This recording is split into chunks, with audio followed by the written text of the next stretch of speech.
What's going on, guys? So I'm officially back from Kansas City, as you guys can tell. Had a good weekend. Wasn't a very fun game. I'm going to be rewatching the game tomorrow just to get some better takeaways to figure out what the hell actually went on during a game and give you guys just a better recap. I'm really interested to see the kind of coaches film to kind of see what the hell went down. But yeah, I'm really looking forward to that, I guess. But yeah, right now I'm addressing a whole nother issue, and that is just that our offense is getting completely decimated with injuries. First of all, Marquise Lee, our #1 wide receiver, got injured before the first game of the season. I mean, in a preseason, he got a knee injury. He was automatically out for the year. Week 1, our bell cow running back, Fournette, hurt his hamstring. He's been out basically the whole entire year.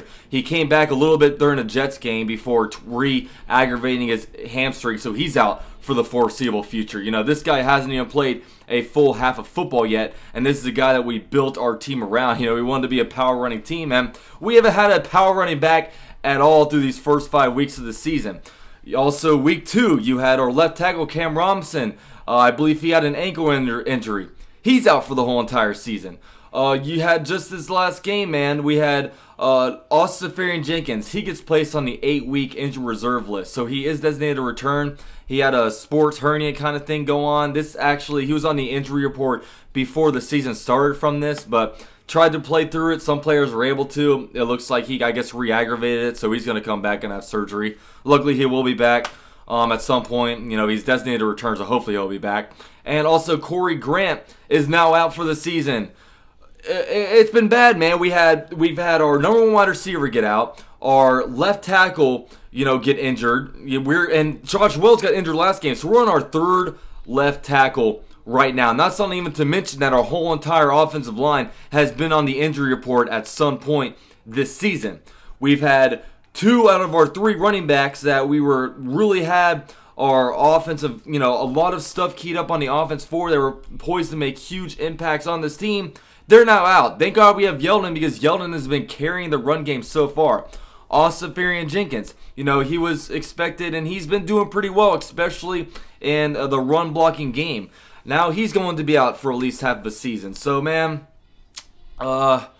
this team right now is very, very injured, and that's very, very concerning due to the fact that our offense, as it is, has not been playing all that well, man. It looks like we are going to be signing a dude by the name of David Williams off of the Denver Broncos practice squad to fill in at a running back position. I read an interesting article from him from some Denver people. I'll put the link to the article down below if you guys want to read up on it. I mean, I don't know too much about this guy personally. He was a 7th round pick. He's played at like Arkansas and South Carolina. The Denver Broncos, they did pretty well when it comes to getting some rookie running backs this season. Drafted Royce Freeman in the 3rd round out of Oregon. They also have Phillip Lindsay through undrafted free agency, and he's been basically the starting running back. So this guy's kind of the guy that's kind of left out of the situation. But from what I read, man, he's a power back in between the tackles. He's also good at pass protection. So hopefully he'll be a little better than like Brendan Wilds has been. But man, this isn't good, guys. We are very, very injured at every single damn position. I mean, I'll be honest with you, man, and it's concerning. It's concerning going forward, just because, especially when it comes to the offensive line and just the running back game. I mean, it's tough because our team was obviously built around the run game, and our offensive line are a lot better at pushing than they are actually pass protection, and we are down to bringing in. Next week, we're going to be at basically Yeldon and 2 other practice squad running backs. It's concerning, man. This offense, we have to get it going. I mean, luckily our quarterback doesn't get injured, but it sucks. And hopefully, we got to get healthy. We got to get healthy. I mean, there's no other thing to say about it, and it's concerning, man. Just because our offense hasn't been doing very good. I don't know what else to say about that situation, but. Man, it looks like the Jaguars went kind of conservative. They didn't go out and try to make a trade for any kind of running back. Not that I would have really necessarily wanted to do that. I wouldn't have wanted to give up the top 4-round pick anyway. I wouldn't have wanted to bring in Le'Veon Bell just because the logistics are crazy behind that. I couldn't imagine what we'd have to give up, especially to the Steelers, who we are one of their biggest threats. Because I'm sure they expect to still be able to make a playoff push, even though they start off kind of shaky. But you know, man, this is concerning going forward just with this whole injury thing, especially with the way our offense played last game. But got to get healthy. Got to get healthy. Our defense has to play stout, hopefully more stout than the last game. But it's concerning going forward. But I just kind of wanted to like touch on that real quick.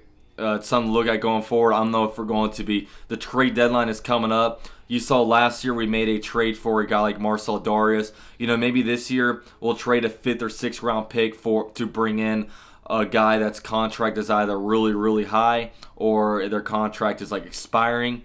So we'll see on that front, man. I would maybe expect, I mean, when it comes to the offensive line, man, if we're down to our 3rd left tackle and Josh Walker, who's honestly more of a guard, we might have to look at reshuffling the offensive line to say, hey, we got to get our best 5 players on the field. And, you know, you look at Shatley.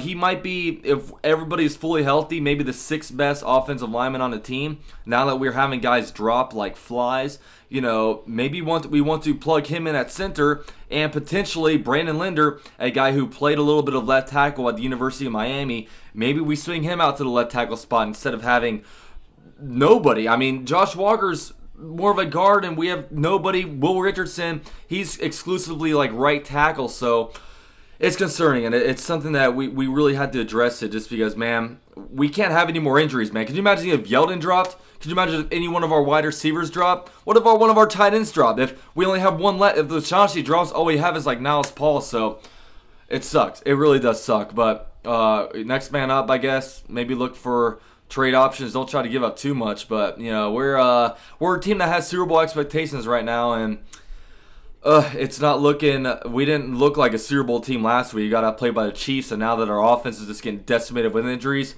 it's concerning. But that's what I wanted to kind of come out here and address.